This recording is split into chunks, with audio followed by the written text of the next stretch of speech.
inmediato a la palabra de Dios. Lectura del Santo Evangelio, capítulo 23. Hay de ustedes, guías ciegos. En aquel tiempo habló Jesús diciendo: hay de ustedes, letrados y fariseos hipócritas, que cierran a los hombres el reino de los cielos. No entran ni dejan entrar a los que intentan. Ay de ustedes, letrados y fariseos hipócritas, que devoran los bienes de las viudas mientras hacen largas oraciones para que los tengan por justos. La sentencia para ustedes será más severa. Ay de ustedes, letrados y fariseos hipócritas, que recorren mar y tierra para ganar un partidario, y cuando lo consiguen, lo hacen doblemente más merecedor del infierno que ustedes. Ay de ustedes, guías ciegos, que dicen: quien jura por el santuario no se compromete.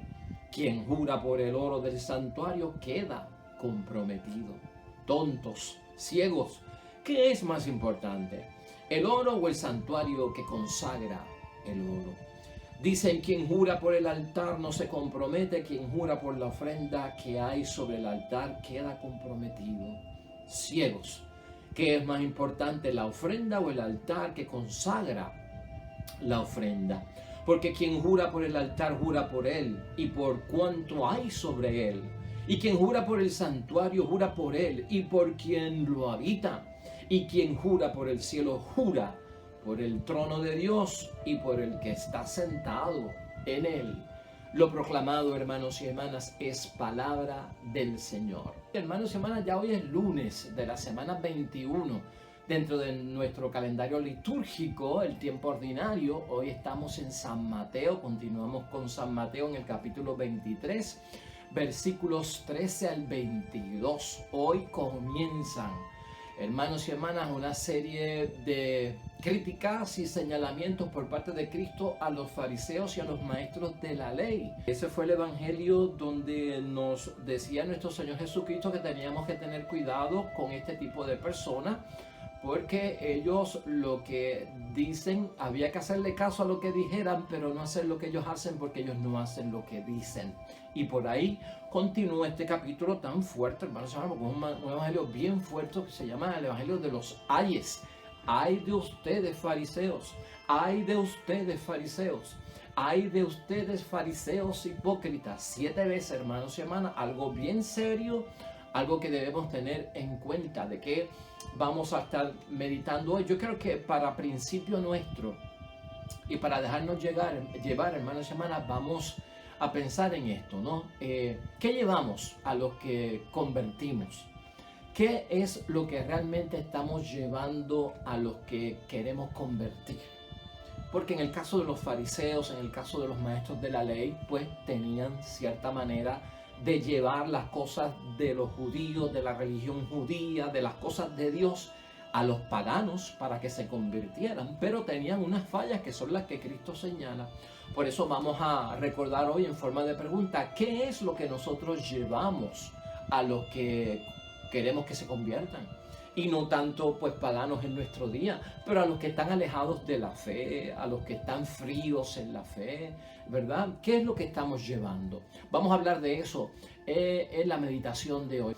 Ya dijimos, comprende las 7 maldiciones por parte de nuestro Señor Jesucristo a lo que son los fariseos, a lo que son los letrados o a lo que son los maestros de la ley. Todos cayeron ahí dentro. Y de ellas 3 están hoy aquí para nuestra meditación y nuestra reflexión. Y ya lo hemos dicho, hermanos y hermanas, lo que tenemos que tener presente cada uno de nosotros es estas advertencias que hace Jesucristo hace 2000 años para unas personas que estaban encargadas de proyectar a Dios para que otros creyeran en Dios. En el caso de los judíos, a los paganos, de proyectar la imagen de Dios no solamente a través de su palabra, pero a través de su ejemplo, era muy importante para Cristo. Fíjate qué importante es para nuestro Señor Jesucristo interpretar las cosas correctamente, no sacar las cosas fuera de proporción de la palabra de Dios, no volverse, hermanos y hermanas, de alguna forma pues demasiado estricto con las cosas de Dios y no ver lo liviano que puede haber en los pensamientos, en las interpretaciones de la palabra de Dios, porque podemos confundir, no tomar literalmente la palabra de Dios tampoco, porque podemos hacerle daño a aquel que estamos tratando de convertir, de hacer regresar a la casa del Padre. Y Cristo notó, hermanos y hermanas, una serie de situaciones muy terribles que estaban sucediendo en su tiempo. Los fariseos eran como un grupo, hermanos y hermanas, como una secta dentro de los judíos. Dentro de los judíos existían una secta como los fariseos, los saduceos, ¿verdad? Los escribas. Y esta gente, cada cual interpretaba las cosas de Dios de una forma y de una manera.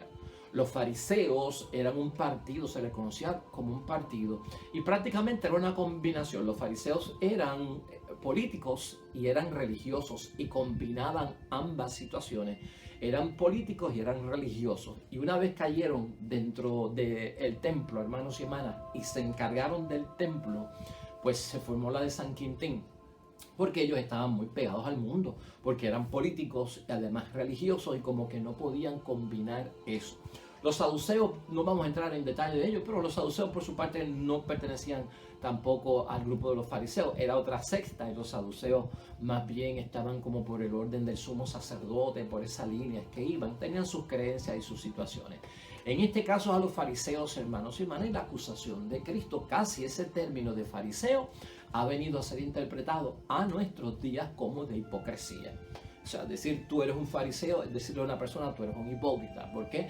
Porque en ciertas ocasiones nuestro Señor Jesucristo les llamó y les señaló que eran unos hipócritas. Y no tal vez con una falta de respeto, como insultándolos, ¿verdad? O rebajándolos, sino que la conducta de ustedes no es la correcta, porque ustedes no hacen lo que dicen. Eso es lo que significa hipocresía. No es que Cristo los esté señalando indignamente y humillando, ¿no? Hipócrita significa eso, el doble cara. Mayormente el que dice una cosa de palabra y de acto no lo hace. Pues en esa línea es que está nuestro Señor Jesucristo. Los judíos en el tiempo de Cristo, hermanos y hermanas, se esforzaban todo lo posible por convertir a los paganos, igual que nosotros, por traer gente a conocer a Dios, por traer gente a la casa de Dios, gente nueva, gente alejada. Los judíos también entraban en misión y tenían que conquistar a mucha gente de los paganos para que se convirtieran a las cosas de Dios. Y Jesús asume, hermanos y hermanas, lo que vemos aquí en esta porción del Evangelio, es que Jesús asume una posición crítica ante esa misión, que es la misión de nosotros también, es la misión de los maestros de la ley, es la misión de los fariseos. Los maestros de la ley prácticamente interpretaban la ley, eran como catequistas, hermanos y hermanas, eran maestros de la ley. Y Jesús toma posesión sobre esta misión, quiere redefinirla, quiere aclararla, quiere depurarla, quiere purificarla, porque se ha dañado la forma en que se está hablando de Dios y se está proyectando a Dios y se está tratando de convertir a la gente a las cosas de Dios. Se ha dañado, y entonces Jesucristo toma una posición bien activa y bien crítica sobre esta misión. ¿Y cuál es el punto aquí sobre todas las cosas que nosotros debemos tener en cuenta cuando nosotros también estamos en la misión de convertir a personas a la casa del Padre o a que regresen a la casa del Padre? Es hacernos la pregunta: ¿qué llevamos a los que convertimos? Hermanos y hermanas, ¿qué es lo que estamos llevando a los que convertimos? Y déjame decirte algo que es también importante para cada uno de nosotros. Acuérdate que ayer estábamos hablando nosotros de que nosotros definimos a Dios por la experiencia que hemos tenido de Dios. ¿Te acuerdas que estábamos hablando de eso ayer? La forma en que yo hablo de Dios, si yo he tenido una experiencia de amor con Dios, yo hablaré de un Dios de amor. Si yo he tenido una experiencia de perdón por parte de Dios, yo hablaré de una experiencia. Yo hablaré de Dios como un Dios de perdón y un Dios de misericordia. Eso no lo olvides, porque eso es importante tenerlo en la forma en que vamos a convertir y atraer a la gente. Por eso esa pregunta es bien válida, que es la pregunta que Cristo quiere, pues, tal vez responder correctamente. ¿Qué llevamos a los que convertimos? ¿Qué le decimos a la gente acerca de Dios? ¿Te acuerdas con aquella pregunta importante de quién dice la gente que soy yo? ¿Qué nosotros decimos de Dios? En la conversión eso es bien importante, hermanos y hermanas, cuando estamos tratando de traer a una persona a la iglesia, de convertirla, de que se bautice, de que agarre la fe, de que vuelva porque está tibio, está frío, que se caliente y vuelva a la iglesia. Hermanos y hermanas, esa persona va a estar muy pendiente a lo que nosotros transmitimos, a lo que nosotros proyectamos. ¿Qué le decimos nosotros acerca de Jesús a la gente para atraerlos? Y si le decimos eso, también pregúntate, como me pregunto yo, ¿qué le decimos de la iglesia? ¿Qué tú le dices a una persona acerca de la iglesia para convertirlo? ¿Qué es lo que estamos llevando de nuestra iglesia? ¿Qué le decimos de los curas? ¿Qué le decimos de las monjas? ¿Qué le decimos de nuestra comunidad? ¿Qué le decimos del Papa? Eso es bien importante, hermanos y hermanas. A veces si nosotros estamos proyectando una imagen negativa de nuestra iglesia, de las monjas, de los sacerdotes, de los grupos apostólicos, y la gente afuera lo que está escuchando es que nosotros lo que tenemos son sapos y serpientes, hermanos y hermanas, dentro de nuestra boca, saliendo hacia afuera y somos cristianos, ¿qué tú crees que ellos van a decir acerca de nuestro Dios, de nuestra comunidad, de nuestra iglesia, de nuestros sacerdotes, de nuestras monjas, de nuestros feligreses? O sea, esto hay que tenerlo bien pendiente porque a veces nosotros caemos en una rutina cotidiana de estar hablando, hermanos y hermanas, y no sabemos quién está escuchando lo que estamos hablando de la iglesia, del padre, del cura, del líder del grupo, y entonces, ¿cómo se van a convertir? ¿Qué opinión va a tener esa persona acerca del que está hablando así de su propia iglesia, de los sacerdotes de su iglesia, de las hermanas religiosas de su iglesia, de los feligreses de su iglesia, de los líderes de su grupo parroquial? O sea, ¿qué impresión se va a llevar? O sea, esta persona realmente pues está como que en otra película, que no es la película de llevar el testimonio. Yo no estoy diciendo que se oculten los problemas y las situaciones. Lo que pasa es que para discutir los problemas que atraviesa la iglesia, el cura, la monja, los feligreses, el escenario no es en el público. Si uno quiere resolver los problemas de la iglesia, del cura, de la monja, de los ministros, del catequista, del feligrés con el que tengo problemas, llame a esa persona sola, reúnase con él y resuelve el problema. Pero no esté bochinchando, llevando todo eso a un escenario público, porque lo que usted está transmitiendo es bien negativo. Y eso es lo que nosotros tenemos que ver. Cuando Cristo reseña, hermanos y hermanas, ¿qué llevamos a los que estamos convirtiendo? Y no solamente a los que estamos convirtiendo, a los que están fríos, a los que están tibios, nos escuchan hablando pestes, hermanos y hermanas. ¿Usted cree que van a venir a la iglesia? ¿Usted cree que se van a convertir? Por más que usted me diga, no, es que yo soy sincero. No, usted no es sincero. Usted lo que tiene es un problema de impulsividad, porque la persona sincera piensa las cosas antes de decirlas. La persona sincera mide el escenario donde está antes de hablar. Pero si usted es sincero y humilde, no diga que, o no lo confunda con ser impulsivo, porque el impulsivo tiene la lengua larga. El impulsivo le importa 4 caramba a quien esté para hundir a quien sea. Usted no se meta en eso. No confunda lo impulsivo con lo sincero y lo humilde. El sincero y el humilde se lleva a la gente a un cuarto aparte y le dice, mira, es que esto es lo que está pasando, o tú tienes este problema, yo quiero hablar contigo, no se lo he dicho a nadie, pero siéntate aquí que quiero hablar contigo. ¿Ves? La sinceridad y la humildad se hace de una forma. El impulsivo es un loco anormal que sale gritando donde quiera, crea un escándalo y después dice, no, es que yo no soy hipócrita, es que yo soy sincero. No, señor, usted no es sincero. Usted tiene un trastorno de personalidad que es impulsivo y no mide las cosas y no piensa las cosas cuando las dice. Esas cosas son las que tenemos que pensar, hermanos y hermanas. ¿Qué estamos transmitiendo a los demás? ¿Hasta qué grado nosotros estamos buscando realmente la conversión de los que nos rodean? ¡Ay de ustedes! Hermanos y hermanas, Cristo ahí nos pone el dedo sobre la llaga. Esto es para todo el mundo. Esto es para todo el mundo y así es el Evangelio de Dios. Hay evangelios que son bien dulces, hermanos y hermanas. Hay evangelios que son bien sutiles, tiernos. Pero hay evangelios que son, hermanos y hermanas, fuego vivo, dedo sobre la llaga, punto sobre las íes, ¿no? Diferenciar la paja del grano. y hay que leerlos tal como son. Aquí que nadie se ofenda. Esto es cuestión de poner las cosas en su orden para nosotros no caer en esa situación.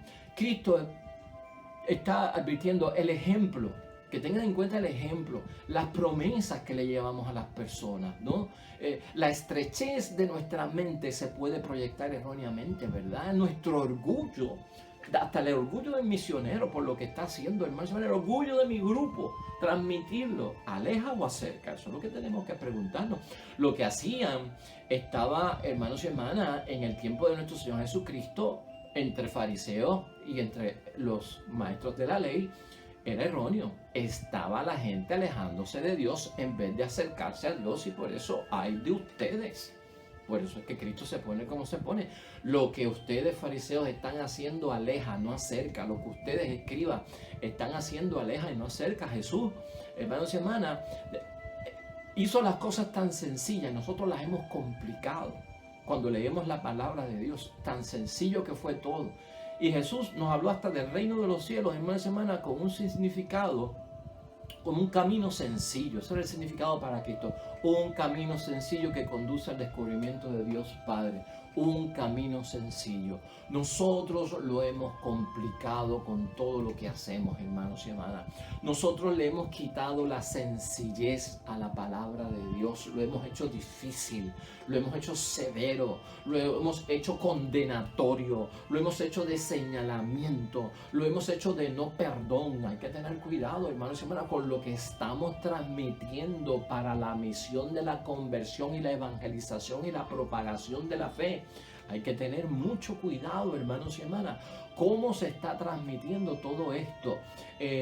Y saber, hermanos y hermanas, en lo posible, hermanos y hermanas, darnos cuenta de que hay unas fallas que a veces se vuelven hábitos y costumbres y son peligrosas porque no nos damos cuenta. Llevamos tanto tiempo haciendo lo que no nos damos cuenta. ¿Qué vocabulario estamos usando para convertir? ¿Qué palabras estamos usando? ¿Qué ejemplos estamos dando? ¿Qué promesas estamos señalando, hermanos y hermanas? Entonces, hay que buscar todo esto, hermanos y hermanas, es lo que pide nuestro Señor Jesucristo, y verificarlo en términos de las posibilidades que pueda haber de que el daño se propague también. Porque esto es lo que también nuestro Señor Jesucristo tiene en mente, ¿no? Hasta dónde puede llegar el daño de un pensamiento errado, de una mala interpretación de la palabra de Dios, hasta dónde esto puede correr, hasta dónde se puede extender, hasta qué generaciones incluso puede llegar. En el tiempo de Cristo, fíjense, hermanos y hermanas, hasta las aldeas más pequeñas contaban con maestros de la ley, es decir, catequistas, personas que hablaban del ABC cristiano, ¿no? Del primer conocimiento de las cosas de Dios, y actuaban de la mejor forma posible, porque uno no puede decir que todos pues eran sinvergüenza. Actuaban todos de la mejor manera posible. Los fariseos presionaban entonces, hermanos y hermanas, como era una secta político-religiosa, los fariseos lo que presionaban era para que las personas prestaran más atención a todo lo que tiene que ver con las prescripciones de la pureza, para que evitaran la impureza. Ese era el cuadro. Los fariseos, a los maestros de la ley que estaban enseñando, los presionaban para que siempre estuvieran hablando de lo que es puro, de lo que es impuro, de lo que es puro, de lo que es impuro. ¿A qué equivale eso hoy en día? Como a lo que es pecado, lo que es gracia, lo que es pecado, lo que es gracia, lo que es impuro y lo que es puro, ¿no? Y eran bien moralistas. Entonces se enfocaban en los términos que morales, y por ahí es que Cristo los agarra. Porque el que va a enseñar moral, si va a enseñar moral, tiene que vivir la moral, porque la moral no es solamente de palabra, es de obra. Entonces, entre impuro y puro está lo moral. Entre impuro y puro está el pecado y la gracia. Los fariseos presionaban a los maestros de la ley, siempre enfaticen lo que es estar puro. Pero para el judío estar puro era como limpiar los platos, lavarse las manos, lavar las ollas, hermanos y hermanas. Eso era la pureza. Y Cristo se los criticó porque La pureza que está buscando Dios es la del corazón, no es la de la carne superficial. Y ahí ellos se equivocaban. La pureza es la del corazón, eso es lo que agrada a Dios. No que lave las ollas antes de comer, no que lave las manos antes de comer, porque eso te hace impuro. Lo que te hace impuro está en el corazón, dijo Jesucristo en una ocasión. Entonces, esto, hermanos y hermanas, es lo que llevaba el problema en todo esto. Si querían enfatizar la moral, más le vale que vivan de acuerdo a la moral. Y lamentablemente, hermanos y hermanas, toda esta nube de preceptos de lo puro y de lo impuro acababa con lo esencial. Pues, porque estar fijándose en que si como con manos sucias o no como con manos sucias, eso agrada a Dios. Se le iba el día en eso a uno, hermanos y hermanas, y en las ollas limpias y en la mesa limpia para no estar impuro, cuando había otras cosas esenciales que había que hacer. La muchedumbre, entonces, hermanos y hermanas, nosotros entendemos, el pueblo iba donde Cristo y le hablaba a Cristo acerca de las cosas que estaban pasando, y la misma muchedumbre, el mismo pueblo, le pide a Jesús que sus maestros, que los maestros de la ley, no actuaran hipócritamente. Esa queja viene por parte del pueblo, y que no fueran ciegos, porque se les había confiado una misión, y la misión era de guiar al pueblo y a ellos hacia Dios, para ser transformados, para acercarse, para abundar, para transformarse, para crecer más en las cosas de Dios. Y eso no estaba ocurriendo. Aquí hay un poco de proselitismo, hermanos y hermanas, y el proselitismo tiene su sentido cuando uno quiere evangelizar, cuando uno quiere convertir, cuando uno quiere traer gente, ¿verdad? Porque el proselitismo es una forma de yo tener un celo apostólico, hermanos y hermanas, bien grande, y un celo religioso por traer gente a mi iglesia, a mi religión, a mi fe, buscarlos, y estoy en una misión de proselitismo, ¿no? Proselitismo en ese buen sentido, pero el proselitismo hay que tener mucho cuidado con él, hermanos y hermanas, porque a veces el proselitismo se confunde en términos de sus propósitos y del origen y el destino que tiene el proselitismo. Y el proselitismo puede ser utilizado entonces no tanto para enfatizar las verdades de la fe que yo tengo que ofrecerte a ti para que te conviertas, sino señalando los males que tiene esa otra religión o aquello, te vas a condenar, ¿verdad? Entonces es como utilizar lo negativo para atraer a lo positivo. Entonces, dependiendo de dónde uno se mueva, uno tiene que estar buscando cómo yo estoy evangelizando, cómo yo estoy tratando de llevar un mensaje de conversión. ¿Qué tipo de proselitismo, positivo o negativo? ¿Es un celo apostólico, religioso por tener gente y traer adeptos? Claro que sí, convertidos. Y eso lo hacemos todo, pero tenemos que tener un balance, hermanos y hermanas, en el proselitismo, sin abusar del proselitismo, sin herir a otras personas, a otras religiones, sin meter miedo. Y eso lo hemos hablado aquí, el abuso espiritual. No puede haber abuso espiritual. ¿Por qué? Porque, hermanos y hermanas, de alguna forma se apartan y se alejan las personas de la verdadera perspectiva de la salvación. Si lo hacemos incorrectamente, si el método, los instrumentos, las herramientas son equivocadas, no va a haber conversión. La gente se aleja y se va porque no están entendiendo lo que tú les estás diciendo ni lo que estás haciendo. Esa es la queja de Cristo con ellos, ¿no? Dicen una cosa y hacen otra. Esa es la hipocresía, la doble cara. Esa es la simulación. La simulación es el engaño, hermanos y hermanas, ¿no? Llevo una cosa en el corazón y hago otra cosa en la obra. Y eso Cristo lo señala. Aquí específicamente en el Evangelio de hoy, son ciegos porque los secundarios, hermanos y hermanas, los acusa de que son ciegos. ¿Por qué? Porque los secundarios como el oro, hermanos y hermanas, y la ofrenda han suplantado lo que era principal, el santuario y el propio altar, por conseguir ¿qué? Beneficios. Muy peligroso, hermanos y hermanas. Por eso eran ciegos, porque hasta el santuario y el altar, hermanos y hermanas, que era lo principal, lo habían entonces trastocado al oro y la ofrenda como lo más importante. Con eso hay que tener cuidado. Y en nuestra iglesia tener cuidado con la Semana Santa, hermanos y hermanas, porque a veces entre las pinturas, la escultura, las imágenes y las flores no se ve a Jesús sacramentado el Jueves Santo. No se ve. Porque ha suplantado algo, lo que hacían los judíos, ¿no? Muy peligroso. Entre el oro, hermanos y hermanas, y la ofrenda se perdía lo esencial, que era la santidad que tenía ese santuario y el altar. Y todas estas cosas son las que Cristo está criticando. En conclusión, hermanos y hermanas, hoy somos verdaderos seguidores de nuestro Señor Jesucristo. Somos discípulos, hermanos y hermanas, y tenemos vocación cristiana. Y también somos luz para los demás. Por eso este evangelio tiene que llegarnos al corazón. Y como somos luz para los demás, hermanos y hermanas, lo que tenemos y debemos ser requiere anunciarlo con nuestra vida, todo nuestro ser y todo lo que somos en torno a Dios, a lo que proyectamos, a lo que decimos y a lo que obramos también. En todo eso se tiene que manifestar, anunciar a Dios con toda nuestra vida, la voluntad de Dios tal como es, sin disfrazarla, sin exagerarla, sin sacarla fuera de proporción. Y de todas formas, hermanos y hermanas, en nuestra vida como seguidores de Cristo, vivirla dentro de lo que es ordinario y dentro de lo que es extraordinario. No hay que exagerar lo que no ha sucedido.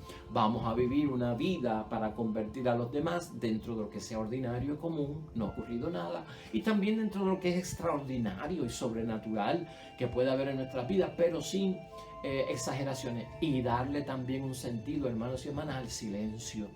Que el silencio obre en la búsqueda que tenemos nosotros de que otros regresen a la casa del Padre. Este evangelio va a continuar, hermanos y hermanas, la segunda parte. Vamos a ver las otras 4 maldiciones que tiene Cristo. Ya lo hemos dicho, esto es para cuestión de advertirnos a nosotros qué llevamos a los que convertimos, qué mensaje les damos, qué ejemplo les damos, qué decimos de Cristo, de la iglesia, de nosotros, de la gente que está con nosotros en la comunidad. Muy importante, hermanos y hermanas, tenerlo en cuenta a la hora de nosotros invocar el nombre de Dios en la misión de traer más siervos a la casa del Padre. Oremos.